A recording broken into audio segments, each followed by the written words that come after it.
யாரைக் கண்டு அஞ்ச வேண்டும்? திருவாசகம் அச்சப்பத்து உரைப்பகுதி 1. செம்மை வனத்தில் சிறாருக்கு ஆசான்மா செந்தமிழன் அவர்கள் விளக்கிய உரை. திருவாசகத்தில் புற்றில் வாழ் அரவு மஞ்சள் என்ற பதிகம். இந்த பதிகத்துடைய அடிப்படையான கருத்து என்னன்னா, மாணிக்கவாசகர் எதற்கு அஞ்சினார், அவருக்கு எதை பார்த்து அச்சம் வந்தது, எதை பார்த்து அச்சம் வரல அப்படின்றத அவர் சொல்கிறார். பொதுவாக வாழ்க்கையில் அச்சம் பல காரணங்களால் வரும். நமக்கு நோய் கண்ட அச்சம் வரும், மரணத்தை கண்ட அச்சம் வரும், எதிரிகளை கண்ட அச்சம் வரும், ஏதாவது தோல்வி ஏற்படுமோ என்ற அச்சம் வரும் இல்லையா. இந்த மாதிரியான அச்சங்கள் எல்லாம் இது வழக்கமான மனிதர்களுக்குரியது. அவர் முற்றிலும் வேறொரு நிலையிலிருந்து அச்சத்தை இதில் பாடியிருக்கிறாரு.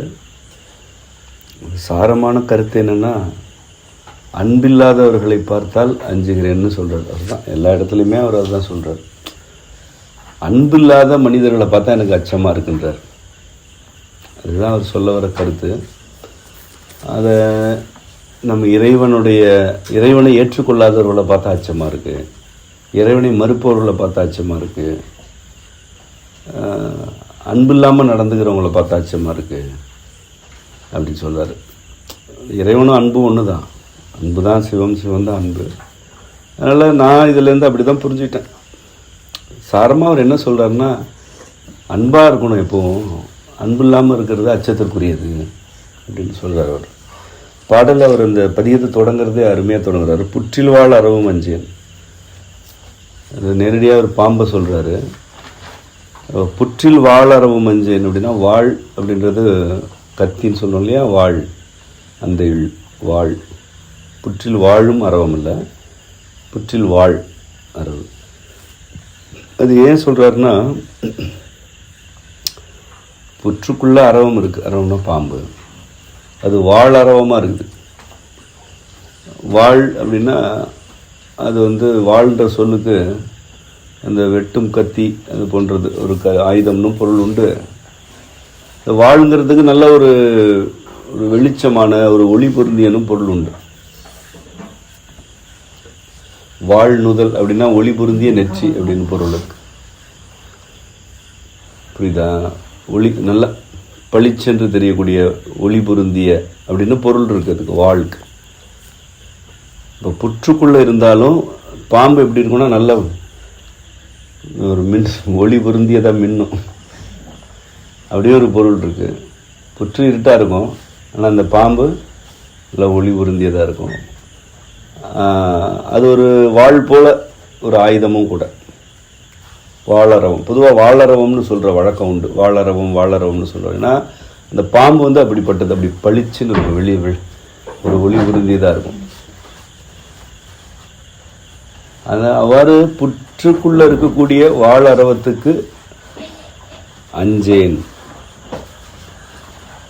அடுத்து பொய்யர் தான் மெய்யும் அஞ்சேன். பொய்யர்னா யார்? பொய் சொல்பவர்கள் இல்லையா. எளிமையாக சொல்லணும்னா பொய் சொல்பவர்கள். பொய் ஏன் சொல்கிறாங்க? ஒருவர் ஏன் பொய் சொல்லுவாங்க? எதையோ மறைக்கிறாங்க. ஏன் மறைக்கிறாங்க? அடுத்த கேள்வி கேட்டு பார்ப்போம். ஏன் மறைக்கிறாங்க?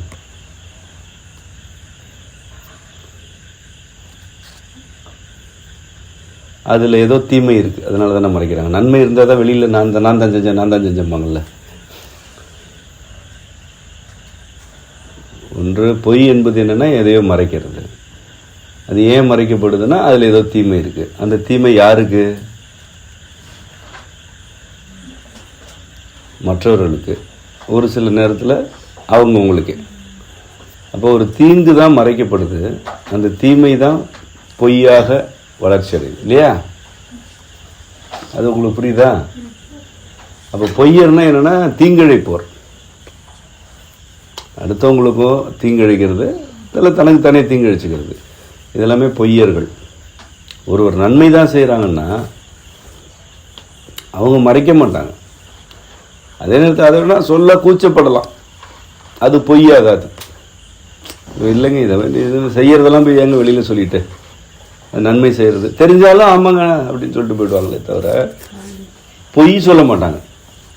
இது ஒன்று செஞ்சுட்டு செய்யவே இல்லை, இல்லை ஒன்று நடக்கிறத நடக்கவே இல்லை அப்படின்னு சொல்கிறது என்ன பொய் இல்லையா? அப்போது பொய்யர்கள்னாலே தீங்கு இழைக்கிறவங்க தான், கெடுக்கிறவங்க. அதனால தான் எப்பொழுதும் பொய் பேசக்கூடாதுன்னு நம்ம சொல்கிறது. நான் உங்களுக்கு எல்லாம் இல்லை, மாணவர்களுக்கு நிறைய பாடம் நடத்தும் உள்ளது உள்ளபடி இருங்க அப்படின்னு சொல்லுவேன். உள்ளது உள்ளபடி சொல்லுங்கள், விளைவுகளை பற்றி கவலைப்படாதீங்க. என்ன உண்டோ அதை சொல்லுங்கள், நீங்கள் என்ன நினைக்கிறீங்களோ அதை சொல்லுங்கள், என்ன பார்க்குறீங்களோ சொல்லுங்கள், என்ன கேட்குறீங்களோ அதை சொல்லுங்கள், அல்லது உங்கள் கருத்து என்னவோ அதை சொல்லுங்கள், விளைவுகளை பற்றி நீங்கள் கவலைப்படாதீங்க அப்படின்னு நான் சொல்லித்தர்றது காரணம் அப்படி நீங்கள் இருக்கும் பொழுது உங்களுக்கு யாரும் கேடு செய்ய முடியாது. நீங்கள் எதையாவது மறைக்கிறீங்க அல்லது அப்படின்னா உங்களை கெடுத்துடலாம். ஏன்னா நீங்கள் ஏற்கனவே மறைக்கிறீங்கல்ல, உங்களை கெடுக்கிறதையும் நீங்கள் மறைச்சிருக்கீங்க. நீங்கள் ஏற்கனவே எதையோ மறைக்கிறவங்களா இருக்கும்போது உங்களை கெடுக்கிறதுக்கு ஒன்று செஞ்சுட்டு இதை வெளியில் சொல்ல வேணாம்னா நீங்கள் சொல்ல மாட்டீங்க. ஏன்னா உங்களுக்கு பழக்கம் ஏற்கனவே இருக்குது. என்ன பழக்கம் இருக்குது?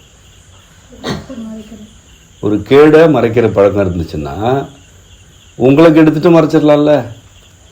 அதுதான் பொய்யர்களுடைய திறன். புரியுதா? யாராவது ஒருத்தவங்க உள்ளது உள்ளபடி தான் பேசுகிறாங்கன்னா அவங்கள கெடுக்கணுன்ற பயம் வரும். அவங்கள பார்த்தாலே இந்த பொய்யர்களுக்கு பயம் வரும், இது சிக்கலானது அப்படின்னு. யாரை பார்த்தா அந்த பொய்யர்களுக்கு பயம் வராதுன்னா ஏற்கனவே எதையோ செஞ்சுட்டு மறைச்சிட்டு இருக்கிறதுகளை பார்த்தா இதெல்லாம் எளிதாக ஏமாத்திடலாம் அல்லது நம்ம கூட்டத்தில் சேர்த்துக்கலான்ற எண்ணம் வந்துடும். இப்போ இப்படி தான் பொய்யர்கள் வளர்றது. இந்த மாதிரியான பொய்யர்களுடைய மெய் அஞ்சேன். மெய்னா உடல். பொய்யர்களுக்கு உள்ள உடம்பு எப்படிப்பட்டது? அது என்ன செய்யும்? அந்த உடம்பு என்ன செய்யும்? பொய்யரோட மெய்யாகிய உடல் என்ன செய்யும்?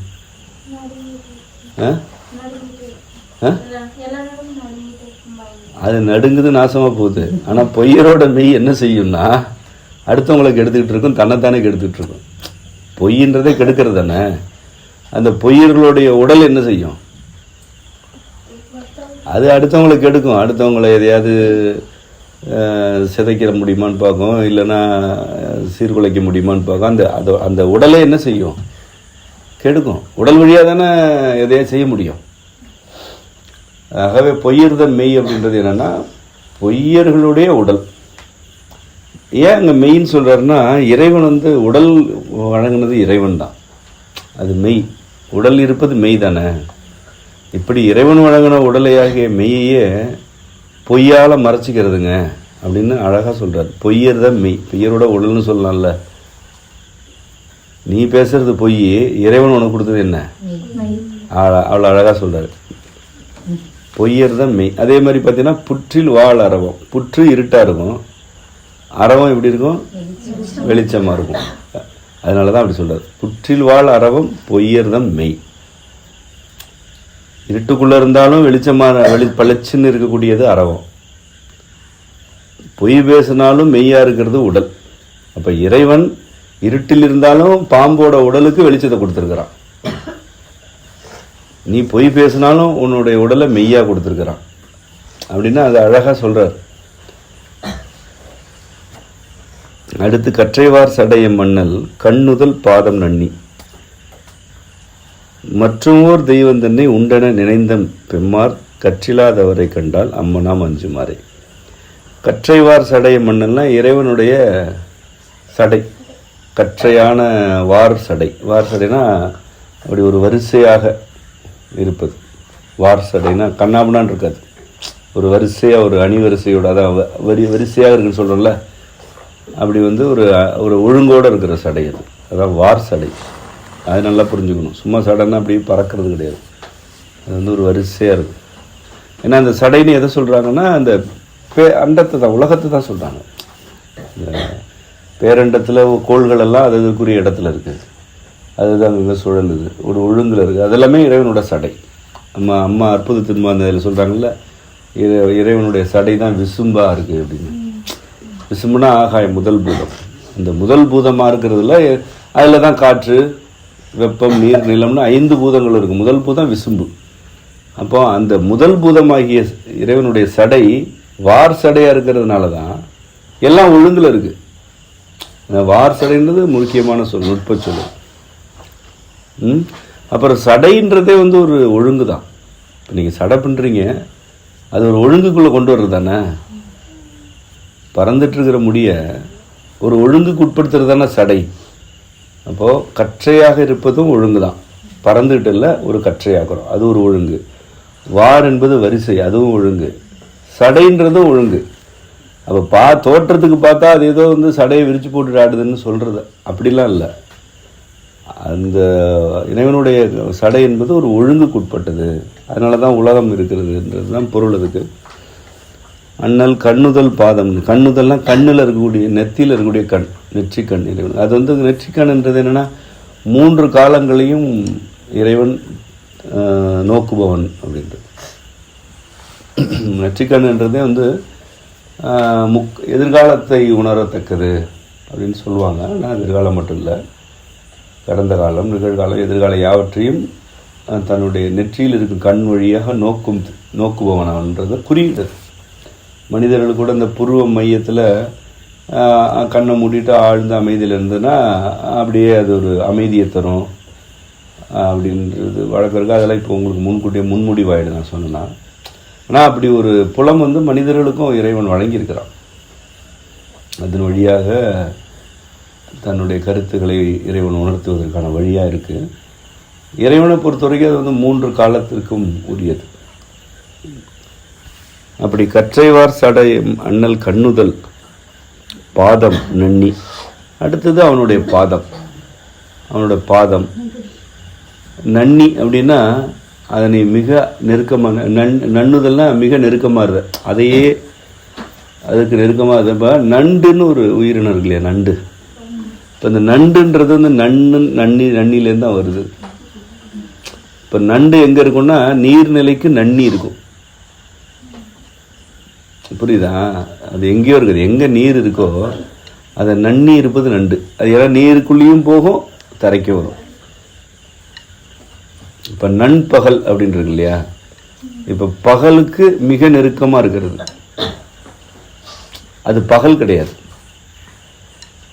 பகலுக்கு மிக நெருக்கமாக இருக்கிறது நண்பகல். பகல் வேற, நண்பகல் இருக்கும். அதாவது அந்த பகலுக்கு ஒரு முந்தையது, அதான் நண்பகல். அந்த நன்ன்றது என்னப்போ, நன்னின்றது மிக அப்படி அந்த கோட்டை தொட்டுட்டு இருக்கிறது, அதான் நன்.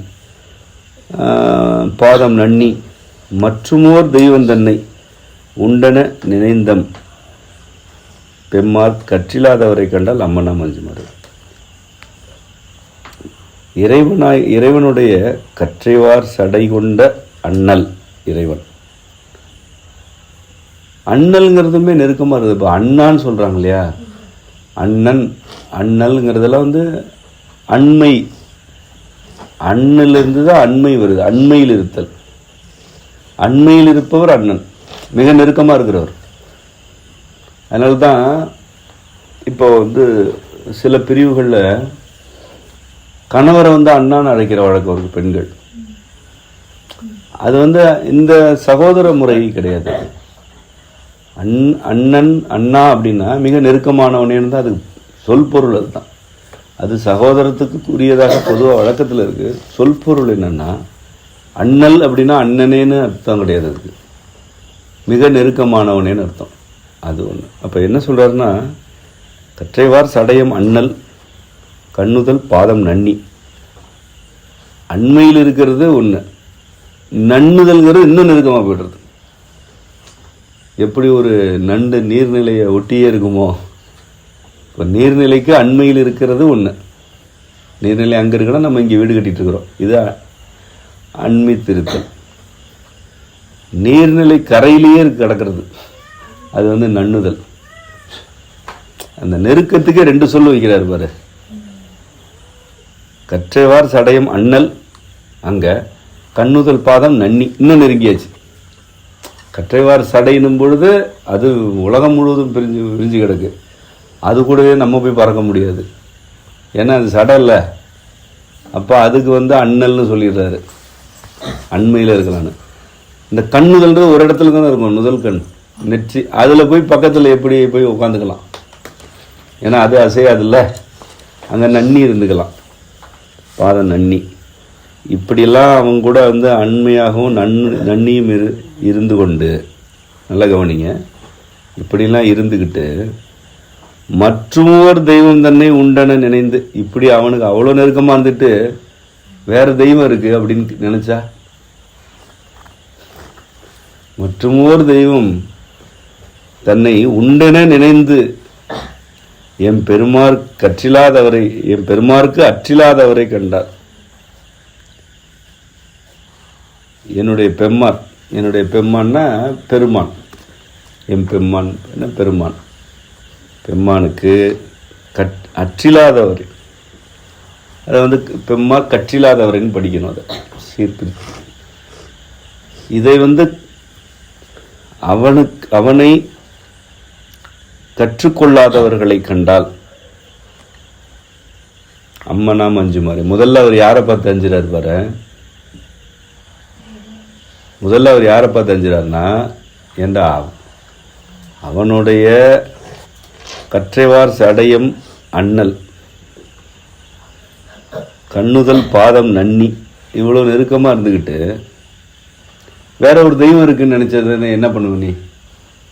அப்போ அது அது எவ்வளோ பெரிய பொய். அது என்ன பக்கத்துலேயே நன்னியை வச்சாச்சு, உனக்கு அண்மையும் கொடுத்தாச்சு, அதை விட நன்னியும் வச்சாச்சு. இதுக்கப்புறம் நீ என்ன, ஒரு கூட்டம் என்ன நினைக்குது, வேற ஒரு தெய்வம் இருக்கு அப்படி நினைக்குது. அதை தான் பார்த்தா அவர் என்ன சொல்றாரு, கற்றில்லாதவரை கண்டால், அந்த மாதிரி இருக்கிற கற்றில்லாத கூட்டத்தை பார்த்தா அது என்னத்தை கற்றுக்கிட்ட நீ கேட்போம்ல, இது என்ன கற்றுக்கிட்ட நீ எங்கே போய் அப்படின்னு. அவன் பக்கத்தில் இருந்தே அவனுடைய நெற்றிக்கண்ணுக்கு நன்னி இருந்தே நீ ஒன்றும் இல்லாமல் வேற தெய்வம் இருக்குன்றியே நீ ஒன்று, அப்போ நீ என்ன வேணால் செய்வல்ல அப்படின்றது தான். அதான் அஞ்சு மாதிரி. இதுக்கு என்ன சொல்கிறார் பார், மறுபடிவா புற்றில் வாழ் அறவும் அஞ்சேன், பொய்யர்தம் மெய்ய மஞ்சள். இப்போ மறுபடியும் அந்த பொருள் பாருங்க, புற்று இருள் ஆனது, வாளரவு வெளிச்சமானது. சரியா? இருளுக்குள்ள வெளிச்சமான வாளரவு இருக்கு. பொய்யர்களுக்கு மெய்யாகிய உடல் இருக்கு. இதுபோல இறைவனுக்கு மிக நன்னி இருந்தாலும் இன்னொரு தெய்வம் இருக்குன்னு நினைக்கிற நீ. மாறுபாடு சொல்றாரு பாரு, மாறுபாடா சொல்றாரு. சரி, இப்ப ஏன் புற்றில் வாழ் அறவத்தை ஏன் அஞ்ச மாட்டேன்னு சொல்றாரு? அஞ்ச மாட்டேன்னு தானே சொல்றாரு. இப்போ இதுகளை பார்த்தா அஞ்சணும், அது பார்த்தாலே தெரிஞ்சிருச்சு. இறைவனுக்கு பக்கத்திலே இருந்துக்கிட்டு வேற தெய்வம் இருக்குன்னு சொல்றத பார்த்தா நமக்கு கேள்விப்படும் போதே நடுக்கமாக தான் இருக்கு. ஆனால் புற்றில் வாழ் அறவத்தை பார்த்து ஏன் அஞ்சணும், அஞ்ச மாட்டேன்னு சொல்றாருன்னா, ஏன்னா பார்த்தாலே தெரியுது அது புற்றுன்னு, இல்லையா? அது புற்றுன்னு தெரியுது, அது உள்ள இருக்குன்னு தெரியுது, யாரும் போய் கைவிட போறதில்ல. அதுவா வெளியில வந்தா உண்டு, வெளியில வந்தா அது பாட்டுக்கு போயிருப்போது, வந்தா அடிச்சிட போறோம், சிக்கல் இல்லையா? பொய்யறத மெய், இந்த பொய்யா இருக்கிறதுங்க அது உடம்பால என்ன பண்ணிடும், அதுங்க ஏதாவது பண்ணிச்சுன்னா நம்மளும் பண்ணுவோம் இல்லையா? அதுக்கு மட்டும்தான் இருக்கா, நமக்கு இருக்குல்ல. அப்ப அதை கண்டு அஞ்ச வேண்டியதில்லை.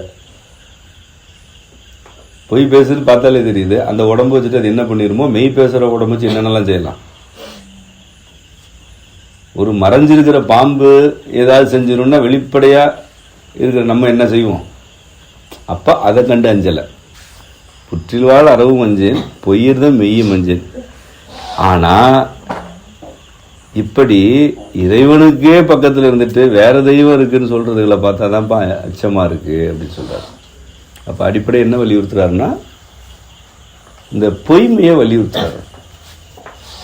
பொய்மை கேடானது. எங்க இந்த உனக்கு எவ்வளவோ வழங்கப்பட்டாலும் அதற்கு மாறாக வேறு தெய்வம் இருக்கிறது என்று நீ இறைவனை விட பெரிதாக வேறொன்றை கருதினால் அது அச்சத்திற்குரியது. அப்படின்னு சொல்கிறார். இதுதான் முதல் பாடலுடைய பொருள். அம்மா நாம் அஞ்சுமாறேன்னு சொல்கிறார் பத்தியா, வந்து பதிகம் முழுக்க சொல்லுவார்.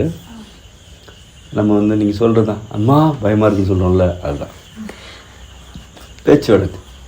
அம்மா நாம் அஞ்சுமாறே, ஐயோ அம்மா நாம் அஞ்சுமாறே, அஞ்சும் ஆறே அப்படின்னா அதுதான் நான் அச்சப்படுறதுக்கான வழி. ஆறுன்னா வழி உங்களுக்கு தெரியும். அஞ்சும் ஆறேன்னு சேர்த்து படிச்சிட்டோம்னா நான் அஞ்சுமாறு இருக்கிறது, அவ்வாறு இருக்கிறது சொல்கிறோம் இல்லையா, அஞ்சுமாறு. அம்மா நாம் அஞ்சுமாறே. இதை நான் எப்படி பாடியிருந்தேன்னு ஒரு முறை பாடுறேன், அப்புறம் பின்னாடி தொடர்ந்து பாடுறீங்களா? அந்த ஒரு பாடலை, முதல் பாடலை புற்றில் வாழறவும் மஞ்சேன், பொய்யர்தம் மெய்யும் மஞ்சேன், கற்றைவார் சடைய மண்ணல் கண்ணுதல் பாதம் நன்னி, மற்றும் ஓர் தெய்வந்தன்னை உண்டென நினைந்த பெம்மா, கற்றில்லாதவரை கண்டால் அம்மா நாம் அஞ்சுமாறே. பாடுங்க.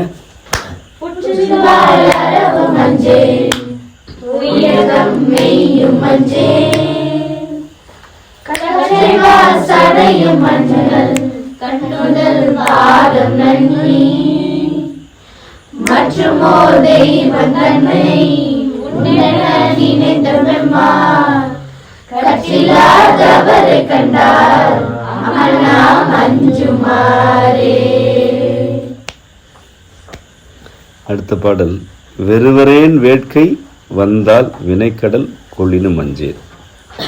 இந்த வெறுவரேல் அப்படின்றது என்னன்னா,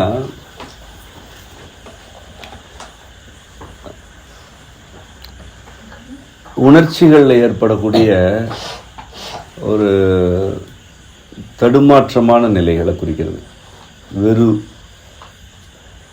வெறுவர் வெறுவரேல் என்பது உணர்ச்சி தடுமாற்றம்.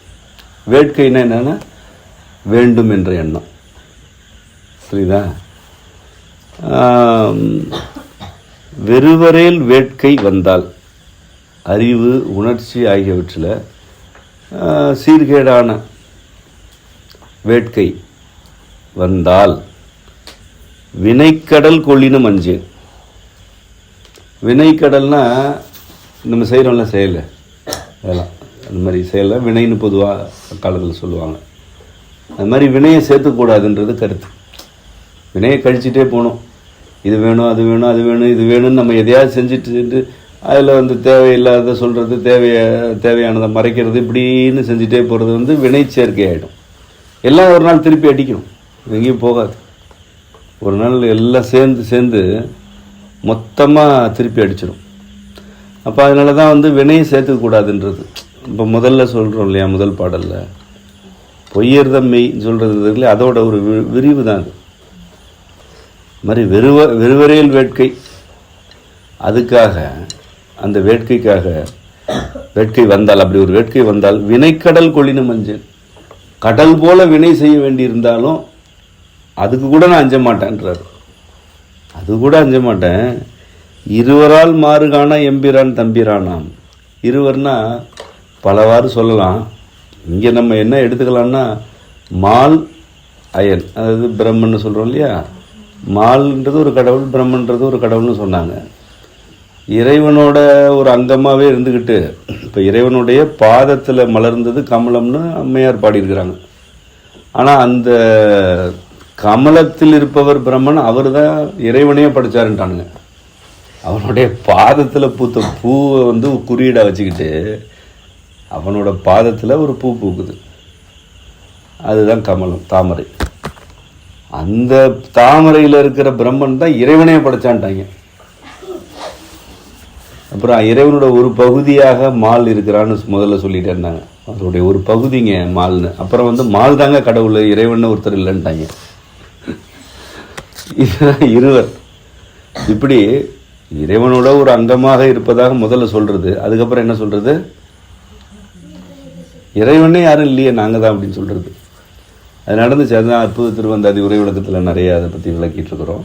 அந்த காலத்தில் அப்படி செஞ்சுட்டாங்க. அதனால ஆனால் இறைவன் அப்படி செய்ய முடியாது இல்லையா. இறைவன் அதெல்லாம் இப்போ அற்புத திருவந்தாதி வழியாகவே இறைவன் அந்த கொள்கைகளெல்லாம் வெளிப்படுத்தி அந்த இறையியல் கருத்தை நிலைநாட்டிட்டார். அதான் நம்ம இன்றைக்கும் படிச்சுட்ருக்குறோம். அதே காலத்தில் வந்தவர் தான் ஏறத்தாழ அம்மையாருக்கு அடுத்து வந்தவர் தான் மாணிக்கவாசகர்ன்றது என்னோட கருத்து. இறைவனே இல்லை, இதுதான் இறைன்னு சொல்லிட்டு இருக்கிறாங்க. இந்த மால் அயன் இதெல்லாத்தையும் தேவர்கள் விண்ணோர் இதெல்லாம் தான் கடவுள்னு சொல்லிட்டு இருக்காங்க. இறைவனே ஒருத்தர் இருக்கிறதே மறைச்சிட்டாங்க. மறைச்சிட்டு இறைவன்கிட்ட பிச்சை எடுக்கிற கூட்டத்தெல்லாம் அதுதான் கடவுள்னு சொல்லிட்டு இருக்கு. அந்த கூட்டமே சொல்லுது தேவர்கள் நாங்கள் தான் கடவுள்ன்றான். மால் தான் கடவுள்னு ஒரு கூட்டம் சொல்லுது. பிரம்மன் தான் கடவுள்னு ஒரு கூட்டம் சொல்லுது. அப்போ எங்கடா இறைவனை உங்கள் இறைவனே கிடையாது அப்படின்ட்டானு. ஆனால் இறைவன் அதையெல்லாம் பொசுக்கி விட்டு தன்னை வெளிப்படுத்தினார். அது எப்படி சொல்கிறாருன்னா, இருவரால் மாறு காணா எம்பிரான் தம்பிரானா. இருவரால் மாறு காணா, அந்த இருவரால் மாறு காணா, அதான் மாறுனா மாறி போகிறது. அப்படி மாறு காணா, அப்படி மாறு போதல் என்பதனை காணாத அல்லது மாறி போகாத எம்பிரான் தம்பிரானம். எங்கள் பிரான் தம்பிரானாம் என்றால் எம்பிரானுக்கும் தம்பிரானுக்கும் என்ன வேறுபாடுனா எம்பிரான் அப்படின்னு நம்ம சொல்கிறோம் இல்லையா? அது நம்ம எல்லாரையும் சேர்த்து சொல்கிறது. இப்போ நான் சொல்கிறேன் எம்பிரான்னு சொல்கிறேன், நம்ம எல்லாருக்கும் அவன் பிறான்னு சொல்கிறேன். இப்போ நான் தம்பிரான்னு சொல்லணும்னா எனக்கு மிக நெருக்கம்னு சொல்லிக்கிறேன். அதாவது தம்பி அப்படின்றது தம், அவர் தம் அப்படின்னு சொல்கிறோம்ல. அவர் தம்னா அவருடையது தானே. அதில் ஒரு தம் சேர்க்கும்போது என்னென்னா இன்னும் நெருக்கமாக சொல்கிறது அவர் தம். அப்போ தம்பி அப்படின்னு சொல்கிறது என்னென்னா அன்றது அண்மையில் இருக்கிறது, தம்பின்றது இன்னும் நெருக்கமாக இருக்கிறது, தமக்குள் இருக்கிற தமக்கை சொல்கிறோம் பத்தியா, தங்கை என்ன சொல்கிறோம் தமக்கை மிக நெருக்கம். அதாவது நெருக்கத்துக்கு எத்தனை சொல்ல இருக்கு பாரு தமிழில். அண்ணு, நன்னு, அப்புறம் தம், இதெல்லாமே ஒரு நெருக்கத்தை குறிக்கிற சொற்களே. எம்பிரான்னா நம்ம எல்லாருக்கும் பிரான், தம்பிரான்னா இப்போ நான் சொன்னேன்னா எனக்கு மிக நெருக்கம், நீ சொன்னா உனக்கு நெருக்கம். அதனால என்ன சொல்றாரு, இருவரால் மாறுகானா எம்பிரான் தம்பிரானாம் திருவு அன்றி மற்றோர் தேவர் என்ன அறுவராதவரை கண்டால் அம்மனாம் அஞ்சுமாரி. அந்த மாதிரி எம்பிரான் தம்பிரான் என்று இருக்கிறான். யாவருக்குமா இருக்கிறான், தனித்தனியாக நெருக்கமாகவும் இருக்கிறான்.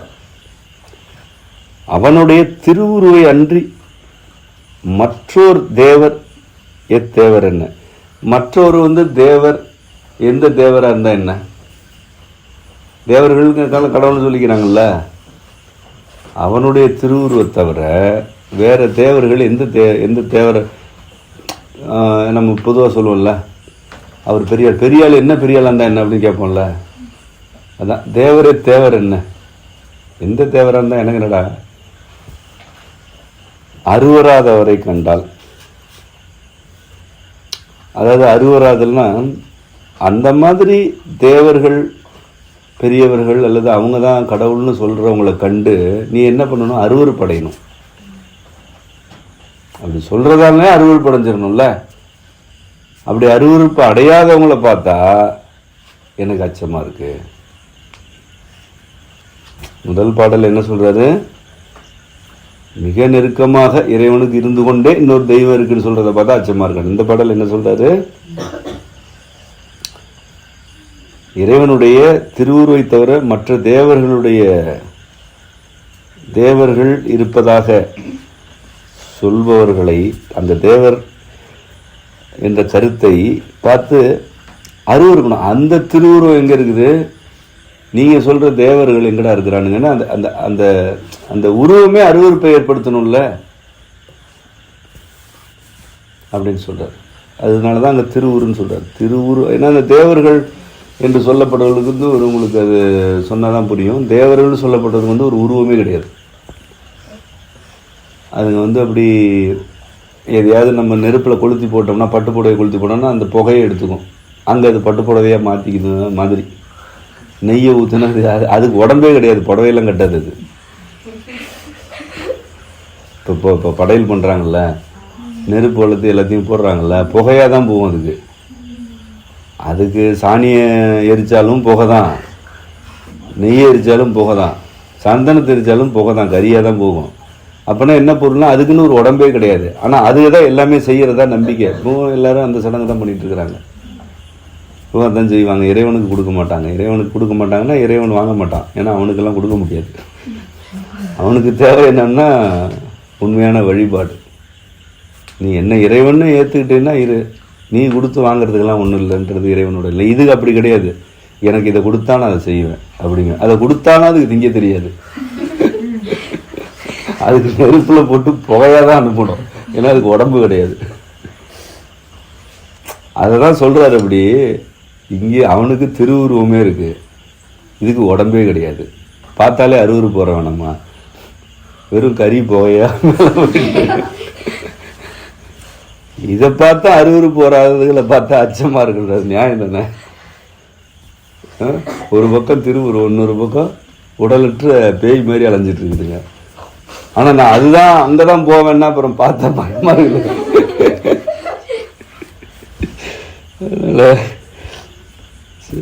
இந்த பாட்டு பாடுவோமா? இப்போ அதில் ஒப்பிடு பாரு. வெறுவரேன் வேட்கை வந்தால் வினைக்கெடு கொள்ளின மஞ்சள். அதாவது ஒரு தடுமாற்றமான உணர்ச்சிகள் வேட்கையாக எழுந்து அதுக்கு பல செயல்கள் செஞ்சு வினைக்கடல் வந்தால் என்ன ஆகிடும்னா, வினைகள் அதிகமாகிட்டே இருந்ததுன்னா மகிழ்ச்சி வரும், துன்பம் வரும், துயரம் வரும். அதுவே ஒரு கொடுமையாயிடும். இறைவனுடைய வழிகாட்டலை கேட்டு வாழறதை விட்டுட்டு இந்த உணர்ச்சிக்காக ஒன்று செய்கிறது, அந்த உணர்ச்சிக்காக ஒன்று செய்கிறது ஒரு கொடுமை. அவர் என்ன சொல்கிறாரு, அது கூட பரவாயில்லன்றார். அது அவன் உணர்ச்சிக்கு அவன் ஏதோ பண்ணிட்டு போகிறான். ஆனால் இந்த மாதிரி ஒரு உடம்பே இல்லாத ஒரு திருவுருவத்தை விட்டுட்டு அது பின்னாடி அலையிறீங்களா, உங்களை பார்த்தா பயமாக இருக்கு அப்படின்னு சொல்கிறேன். சரி, இந்த பாட்டு நான் முதல்ல பாடிடுறேன், பாடுறீங்களா? வெறுவரேன் வேட்கை வந்தால் வினைக்கடல் கொளினு மஞ்சேன், இருவரால் மாறு காணா எம்பிரான் தம்பிரானாம், திருவுரு அன்றி மற்றோ தேவரென்ன அருவராதவரை கண்டால் அம்மனாம் அஞ்சுமாறே. பாடுங்கள்.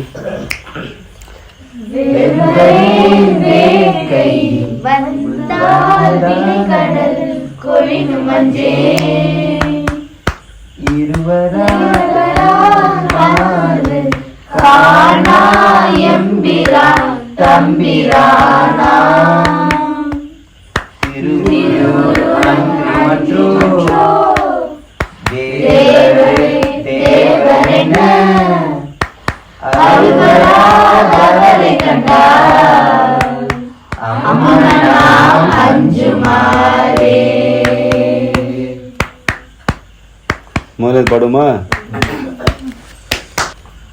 புற்றில் வாழறவு மஞ்சே பொய்யதம் மெய்யும் மஞ்சே, கற்றுவார் சடைய மன்னல் கண்ணுதல் பாதம் எண்ணி, மற்றும் தெய்வம் தன்னை உண்டன நினைந்த பெண்மா, கற்றில்லாதவரை கண்டார் அம்மனா அஞ்சுமாறே.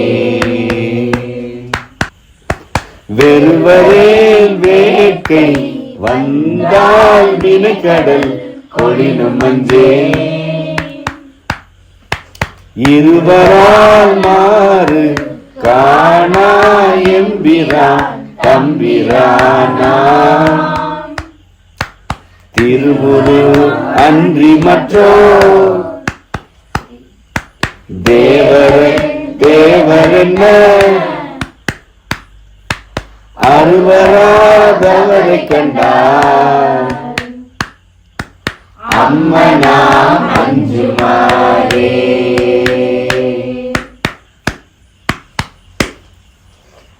இன்னைக்கு போகுது. இதை பயிற்சி பண்ணுங்க.